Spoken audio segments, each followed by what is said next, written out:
ভালো নেই মাছ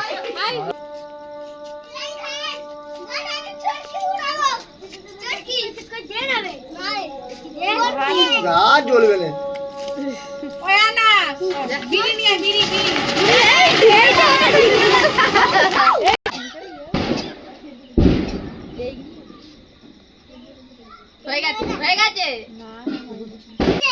হয় না কালি খামাছে এই যে